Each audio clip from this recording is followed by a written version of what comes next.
Le colonel Assimi Goïta a reçu cet après-midi en audience une délégation russe, Rosatom, une entreprise spécialisée dans le secteur de l'énergie nucléaire.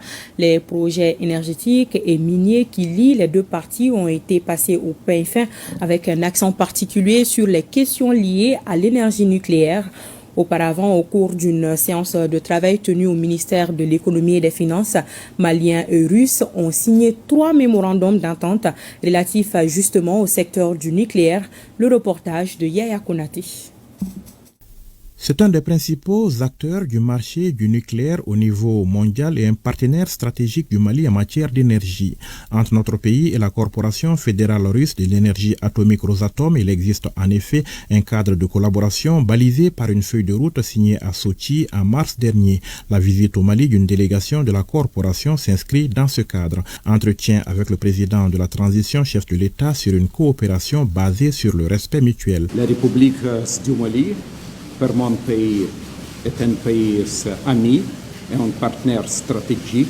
Et mon organisation, la Corporation d'État Rosatom, fait une partie centrale dans le cadre de cette coopération stratégique entre les deux pays. C'est une grande responsabilité. De coopération dans le domaine du nucléaire, il en a été question au cours de cette audience. Lors d'une séance de travail tenue au ministère de l'économie et des finances, Maliens et Russes ont en effet signé 3 mémorandums d'entente dans le domaine du nucléaire. Le premier porte sur la coopération dans l'évaluation et le développement de l'infrastructure nucléaire au Mali. Le deuxième sur la formation des cadres maliens dans le domaine de l'industrie énergétique nucléaire et dans les domaines connexes. Quant au troisième, il est relatif à la sensibilisation du public dans le cadre de l'utilisation de l'énergie nucléaire à des fins pacifiques et dans les domaines connexes au Mali. La création de la génération nucléaire a besoin de préparations comme les réseaux, la législation, la régulation, toutes les choses suffisamment difficiles pour préparer, pour préciser. Et plus, bien sûr, un projet dans le domaine de l'énergie nucléaire peut être réalisé seulement si on a le support et la solidarité du peuple. C'est une condition essentielle.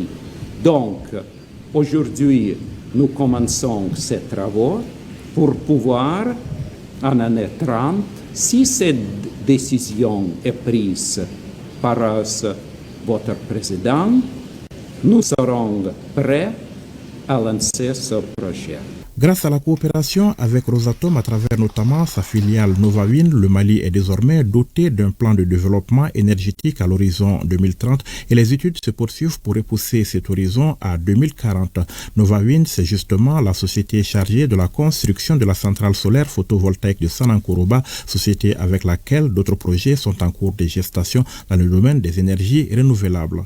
Le projet de la centrale photovoltaïque Sanankoroba est un projet pilote, le premier projet dans ce domaine. C'est un projet important, mais c'est la première phase de la création de la génération solaire dans la République du Mali. Donc, après, nous avons déjà défini la deuxième étape, la troisième, avec 6 l'énergie solaire, 6 l'énergie éolienne, et donc, comme but stratégique, bien sûr, nous parlons de l'énergie nucléaire. Qu'il s'agisse des questions liées aux énergies renouvelables, à l'énergie nucléaire, à l'enseignement supérieur ou au secteur minier, Maliens et Russes sont menés des discussions dans une grande convivialité et ont convenu de les poursuivre avec le même enthousiasme dans l'intérêt bien compris des deux parties. Les relations entre le Mali et la Chine se solidifient également. La preuve, le ministre de la Défense et des anciens combattants a décoré ce matin des experts chinois dans le domaine de la formation militaire. Ils ont été élevés au grade de chevalier et lion debout à titre étranger. Le reportage de Madou Fani. Témoignage de reconnaissance du Mali à la Chine, une des meilleures écoles de coopération militaire entre notre pays et ses partenaires.